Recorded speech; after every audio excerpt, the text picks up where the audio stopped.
All right. Welcome to another episode of CO Pod.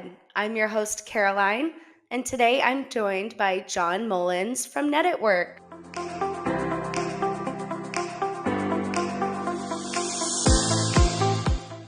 John, how are you? Doing very well. Thanks for having me on, Caroline. Of course, thanks for being here. Wanted to start off this podcast today and, kind of talk about what you do at Net at Work. So tell me a little bit more about you, what you do. Give me the Spark Notes version of who is John. Sure. So I work on the sales side of things, kind of the account management, going out and hunting new business for Net at Work with a main focus on the one of the solution sets that we have in the ERP space called Acumatica. And with that, I tend to focus on some verticals inside that, mainly construction and a little bit on manufacturing. Awesome. How long have you been with Net at Work? So I have been selling ERP for the better part of kind of two and a half decades, and then fairly new at NetAtWorks. So just finishing up my first year. Awesome. Well, congratulations. That's a milestone. Thank you. Let's talk a little bit more about Net at Work. What do you guys do? That's a great question, and it's a super exciting company to be at. So NetAtWork got its start back in '96. And kind of everybody needed to have some sort of a software vendor, some sort of a company that was out there. Net at Work went one step beyond that and did not just want to be a solution provider, because those are a dime a dozen. Hey, here's your product, here's your widget, go take it and run with it. So Net at Work wants to kind of come along and find companies to partner with from the entire ecosystem of software. So whether it's looking at ERP, it could be looking at payroll, could be looking at HR solutions, could be fractional CIO, all of those things. So anything technology related that a company is dealing with, the Net at Work wants to come alongside them and work with them in the journey to figure out what's going to be the best solution for them overall. Yeah, I do. I want to talk about the founding a little bit. So you said it was hmm back in 96. hmm Why did they create the company? What was the need for that? So the two partners got started basically with one ERP solution to go out and I don't know how much you or your listeners know, but obviously most ERPs are sold through what they call a value added reseller or a VAR. And so they jumped in as being a VAR for one of the ERPs that's out there, on the Sage front, and then they decided they didn't want to just be seen as kind of yet another solution provider for an ERP. So it was, how do we differentiate ourselves in a difficult landscape, a difficult marketplace, and provide value to our customers the entire time, not just let me sell you this, let me see how fast we can work and get our circus to leave town, and then we can go from there. So really, really exciting. So they got their start as an ERP vendor, and then grew from that, both through organic growth and through acquisition, to make sure that they had kind of an entire ecosystem to bring into the market. Well, that's awesome. I mean, being in business for that long, it's really a success. And it's It really, is. something to celebrate.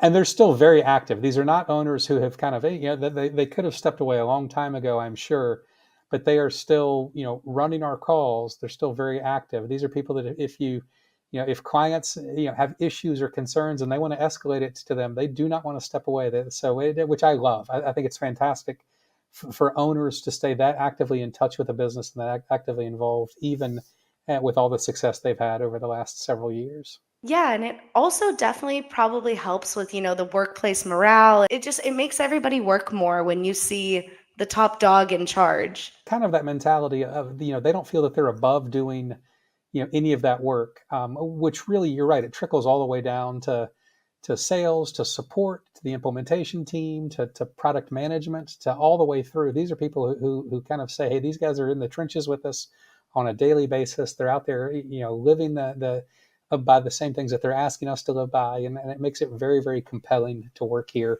And I think our clients see that, because they realize that these aren't people who are, hey, how much money can we wring out of a company? How much money can we generate? And what's the revenue for this company? What can we squeeze from them? So all of those things kind of line up really, really nicely. Yeah, leading by example, definitely. Yeah. And I know you guys are, really involved with Acumatica. Can you tell me a little bit more about that? So Acumatica, for those that don't know, was an ERP that was founded in 2008. There was a group of people who had actually created a previous ERP that they had sold to one of the larger vendors that's out there. They wanted to come back and fix some of the things that they felt that they had missed in their first iteration. They create great software, but there were some things that they kind of thought, well, no one else in the marketplace is really doing some certain things with it. So they created Acumatica, and they kind of have created what we view and what we think is next gen ERP. They wanted to create something that would only be sold and implemented through a partner network, but they wanted to make it micro vertical focused. They wanted to be very, very clear and transparent. They even have like a 10-point bill of rights for Acumatica users that includes things, like you should have clear and accurate pricing. You should have, availability to have ongoing training at no additional cost from the publisher themselves. Super rare in the marketplace to see that. Super rare, but almost seems like a necessity, right? Yes, it's one of those things which is why the big reason that I jumped over to get on board with networking with Acumatica, because I'm looking at these things saying, this is the way that people expect to be treated these days, and they deserve to Mhm. be treated. Exactly. Yeah. Very, very excited from that standpoint. And then one of the verticals that they created inside the solution is for the construction industry. So they have built things that are intrinsic in the software. And what does that mean for the end user? In the old days of ERP, they kind of sold you a lump of clay. You worked with a partner. The partner charged you while they molded that lump of clay to fit your business. And if your business ever pivoted, ever changed, ever anything, well, that clay had hardened. You had to break that clay apart and pay to redo another lump of clay. Acumatica came along and said, we're going to create a very specific solution set, one of which will be for construction.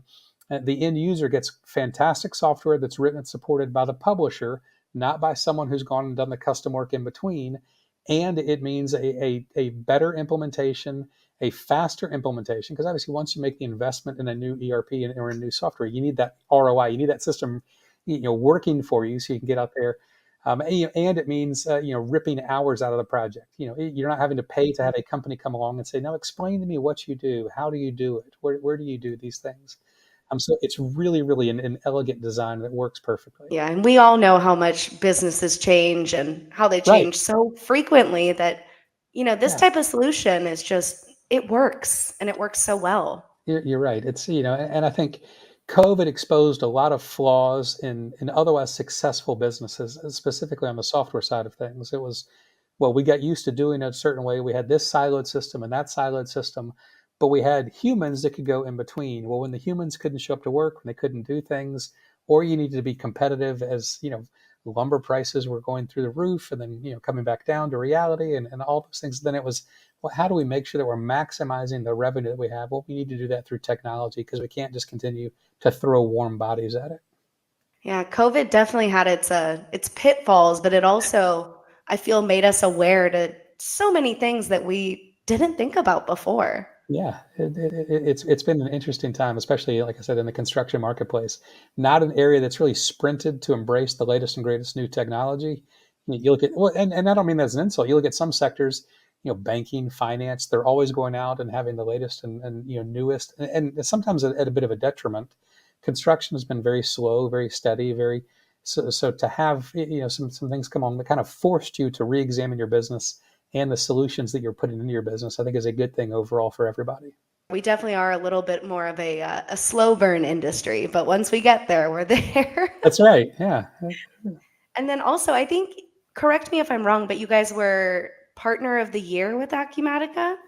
So we've been fortunate enough to win that award, partner of the year, runner up partner of the year. So over the growth and the expansion with the Acumatica team, we're the largest Acumatica partner in the North American marketplace.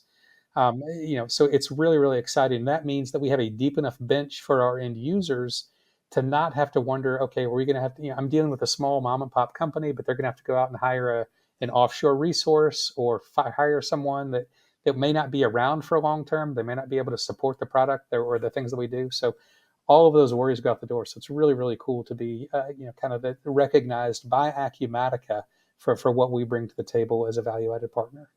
Yes, and then you guys will also be at their conference in January, correct? Correct. The Acumatica Awesome. Summit, which is coming up at the end of January in Las Vegas. Yes.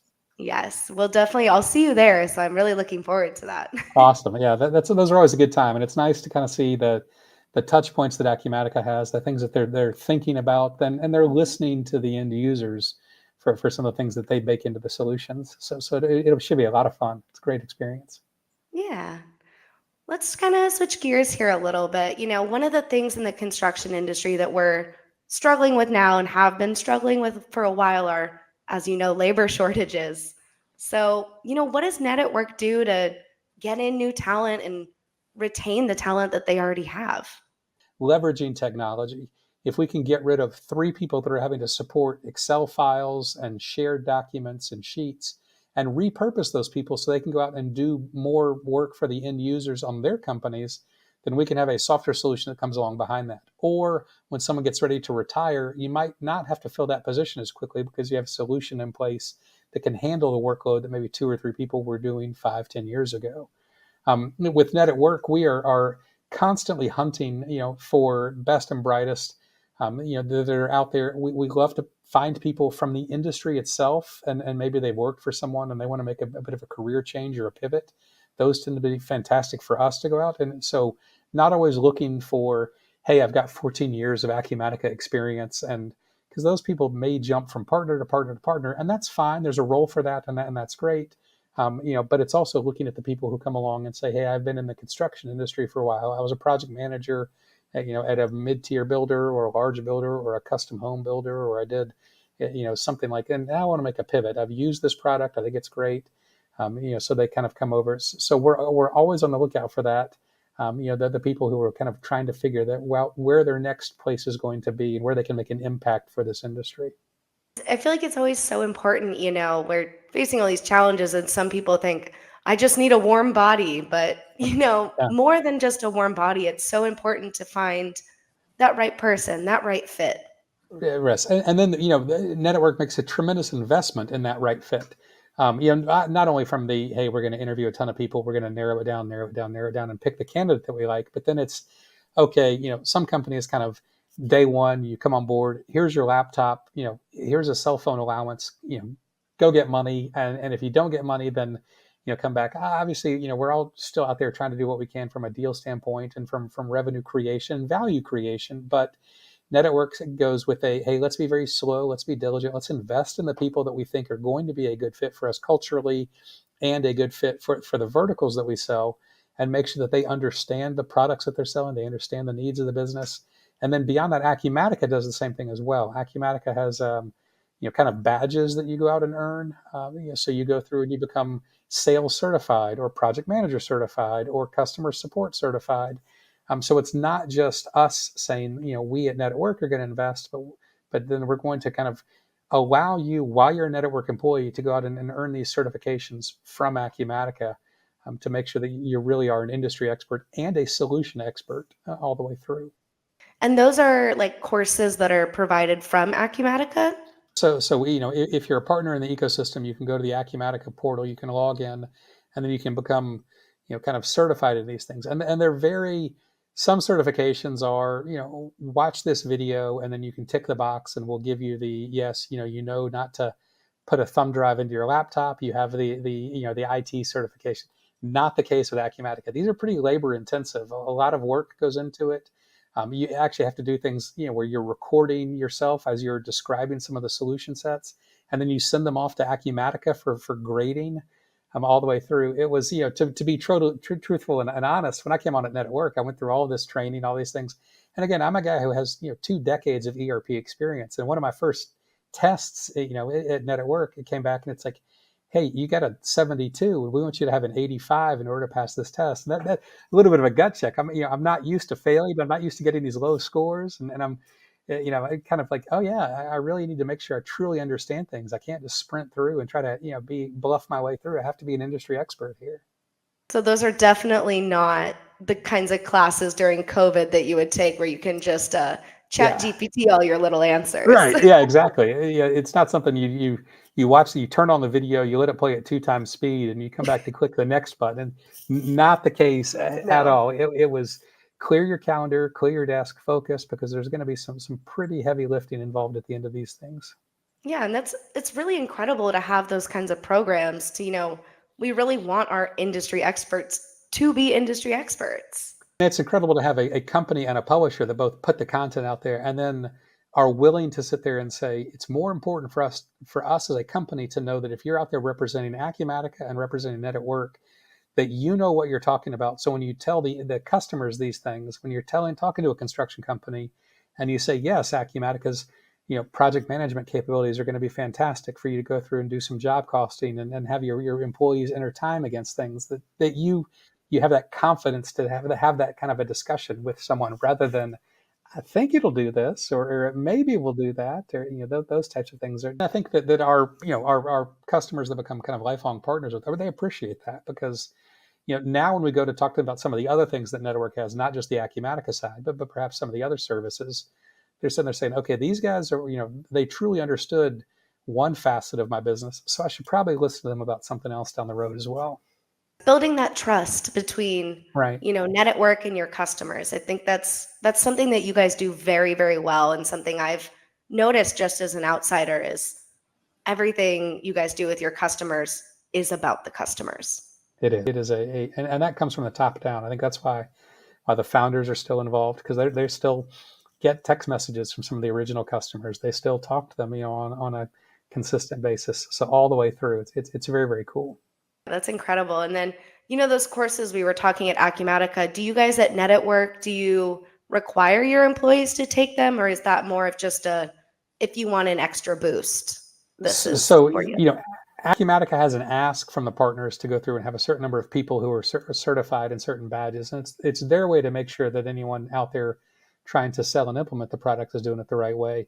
Our company is then, Net at Work expects the account, executive team to go through and earn the badges to know that we are certified from Acumatica to represent the product out in the marketplace today. So there is an expectation. We use internal training. When you log in, you can see how many days you have left to pass a certain class, or to take a certain class, or to earn a certain badge.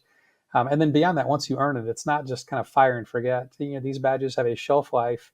And if the product changes significantly, if they put a lot of different stuff in it, then you have to go back and get recertified in these things. Just like you would hope that your doctor or your lawyer has to go to continuing medical education or continuing legal education. So we're always trying to make sure that our team is going back through and staying current on all the solutions that are there. That definitely makes sense. I would Yeah, want my team to be up to date on what's going on. absolutely. Yeah, you're right. Yeah, so tell me a little bit more about the customer experience at Net at Work. So, we're talking about how you guys are, you're really there for your customers, you're customer centric, but say if I was one of your customers, what would I experience? So if you're first off, we'll back up a step. We do things completely differently than most ERP vendors in the sales cycle, because we don't want to get lumped in as a me too with everybody else who's coming along and trying to say, do you want to buy it for X amount? How about X minus 10%, minus 15%? It's so we create content that we can send out to our customers for them to digest when it's convenient for them on the sales cycle. Not just hey, let's fire up a 2-hour meeting. We expect you to absorb everything, but after that, we're going to provide you lots and lots of content for you to digest. We're also going to create kind of a back and forth area. So obviously we're a technology company. We leverage technology, as you'd expect, to create some landing pages. So our prospects who are involved in the sales cycle can send us information. We can look at timelines. We're working with them off of, when do you expect to go live? Hey, here's all the work that's going to be involved if you want to go live by July 4th. So we need to have these things done at certain points in time. So there's clear, transparent, dialogue both ways, where they're pushing back on us saying, oh, we need to do this, or a headcount has changed, or all of that. Once they decide to kind of partner with Net at Work and go through and implement, we continue to use those exact same, landing pages and documents that we used in the sales cycle, in the implementation cycle. So that means that there's not a big loss from sales to implementation in terms of the knowledge transfer, because all the knowledge is stored. It's all there for everybody to see. So just because the teams have changed, the sales team isn't doing the implementation, but all the data, all the touch points, all the knowledge is all there for them to see, including all of these very fluid, SOWs. So if we're in the midst of it and there's going to be a delay, you can clearly see why the delay occurred. Hey, we told you had to have X, Y, and Z done in order for us to move on to this next stage, and you didn't get these things done, and that's fine, but there's going to be an implication for that. Or, hey, you guys flew through that. You got that done way faster than we thought. We can actually remove some hours from this project and get you live even faster. So it really has that buy-in. And then beyond that, our customer support team, we view as kind of best in class. They are our best in breed. We're constantly going out and doing net promoter scores. We constantly want to know how we rank, how do we do. It's important to us that the interactions, not just in the pre-sales and the sales and the implementation, but then the go forward is a positive one. Because like you had mentioned early on, businesses pivot, businesses change. And there's nothing more infuriating from where we sit at Network than when someone says, "Oh, we just bought, X, and we sell, X, or we sell something, better than X that does the exact same thing." And we kind of think, well, we wish we had known. So the team is constantly doing check-ins. They're constantly, dealing with that and making sure that our customers are heard over and over and over again. From everything from, hey, when's the next meeting? When's the next touch point? Is there going to be a user group we can get together with? Can I bounce some ideas? All the way through to just random, hey, what's your plan for the holidays? Or did you watch the football game this weekend? It sounds like a very, immersive experience that's almost like a community. You're not just signing these people off and saying, okay, here you go, good luck. It's crazy to look at a company that has, and the number, it increases all the time.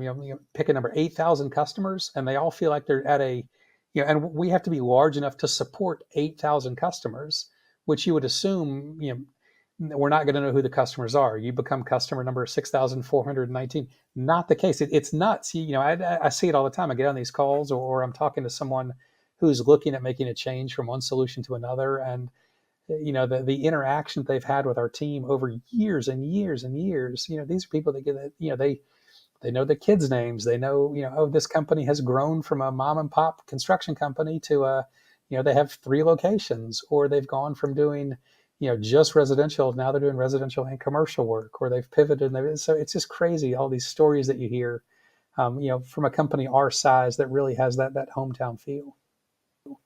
Yeah, it builds the trust and nurtures the relationship. And, with that trust comes, it just the whole world opens up after you have that trust. Right. That's, and we see, I mean, the people listening to this, the construction industry realize it. Like if you build something that's fantastic, and you take your time and you do it right the first time, and you provide value the entire time as you're doing it, you have now not just sold a house or a project or a building, or like you've earned a partner. So the next time they need whatever it is, you will be the first person that they reach out to, because they know these people did excellent work for a fair price and they stood behind it the entire time. And heaven forbid, if something went wrong, they stepped in and they immediately fixed it. And that's kind of the philosophy that Net at Work has as well. That's awesome. That's the goal. I would say It is. that's hashtag goals if we're gonna go that route. Now I have some kind of fun questions for you. They're probably the hardest questions I'm gonna ask you today. Uh-oh, But now I'm nervous.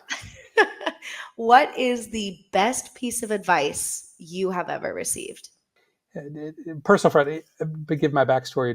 It's more than people may need, but happily married for many, many decades. My wife asked me, "I need your opinion on something," and my opinion apparently was not the opinion I was supposed to have. So at that point in time, she said, and I sat her down and said, "Why don't you just ask my approval on things rather than my opinion?" Different word, very minimal word, but so in terms of that, I think that was the last time I was ever asked my opinion. I was just asked my approval on where we move, or if we get a dog, or those kind of things. Professionally, I think the number one thing that I learned early on was, it's more important to listen than to talk. Hmm. I think understanding what someone is saying, it has a lot more value to it than just, okay, great. I know you're in the solution. You're looking for a new solution set. I don't really want to hear why. I don't want to understand your business. I don't want to understand your problems. I'm just going to start throwing the solution set at you. And I think a lot of people who sit in similar seats to mine, at other places, probably go that route with, "Hey, we know we have the greatest mousetrap. I really don't want to hear why you need it. I just want to show you this." So I think professionally, it's understanding your prospects and your clients' needs and really listening to what they're saying, with kind of what the Yeah. issues may be. And even kind of getting to know them on more of a personal level, once you understand there's a real person in there behind that business. We're not all just Right. numbers and Excel sheets. There's feelings and emotions there, and understanding that can help the business in so many different ways. Oh yeah, you're 100% right. This one's going to be an easy question, I promise. If anyone's looking to find you or find more information about Net at Work, how can they do that? First off, you just go to the website Net at Work. You can Google Net at Work. You can find it, all the way through. And there's a dedicated team, but because you may want to reach out, you may have some questions, and you may not even know what your questions are. Mhm. So reach out to the team at Net at Work. And there are tons of areas, the contact us areas on the website, all the way through, and you can find anything you want. You can go to acumatica.com and read a tremendous amount about the solution itself, or you can go to Net at Work and read all about Net at Work and all the things that we do, all the way through. And then, like I said, I love Acumatica. I think it is a phenomenal product, but you may not just be looking for Acumatica. You may have questions about, a technology stack that you've wrestled with for a while or anything like that. So please, please, please reach out to us. We have dedicated teams that do nothing but listen, all the way through and can go through and help you with those things all the way. Or you can catch us in person in Vegas at the Acumatica Summit. That's true. Yeah, it's or feel free to grab us at Acumatica Summit, or we list an area on our website for the events that we go to. So if you see us at Acumatica Summit, or if you see us at like the International Builder Show, or some of these other shows that we will have people at, please come by, and track us down there as well. Yeah, we'll definitely have all those links for you guys down below in the description so you can find them easily, be able to find John easily because John, you are incredible, so full of knowledge and so ready to share it too. Well, thank you. It's like I said, this has been exciting for me. I'm fortunate. If the hardest part of my morning is just getting out of bed. I get so excited to go to work I because know. I work with great people, and I work in a great industry. It's really, really fun to deal in this space. Yeah, I remember the days of not wanting to go to work, and now I have the same issue you do. It's hard to get out of bed. Everything after that's easy. That's right. That's the hardest part's been your feet on the floor, and after that, it's a cakewalk. So yeah. Especially working from home. Trust me, it's really difficult to get from the fridge to my table. Well, and now Very it's long getting that time commute. of year where it's cold outside, so it's like I'm nice and warm. Do I really want to get in? And then I'm like, yep, Yeah. I do. So let's get to it. Yeah, you're like, oh man, I have a lot of stuff to do. I should get started. That's right. Awesome. Well, John, thank you so much for being here today and really giving our audience a comprehensive view of Net at Work and how you guys work with Acumatica. It's really great. And I know our audience will definitely love what you have to say. Well, thank you so much for having me. It's really, really exciting to talk to people who are trying to find, things to bring to the industry to kind of pique their attention, which I think that, Yeah. Caroline, you do, and you do so well. So thank you so much for having us. Yeah, thank you. And I'm looking forward to meeting you in person at Acumatica and everything down the road for all of us together because this community, this construction industry is really it's a community and we all It work is. together and that's how things get done. You're right. So, well, I look forward to it again. Thanks so much. Awesome. Thank you guys all so much for listening today. Tune in next time to another episode of CO Pod.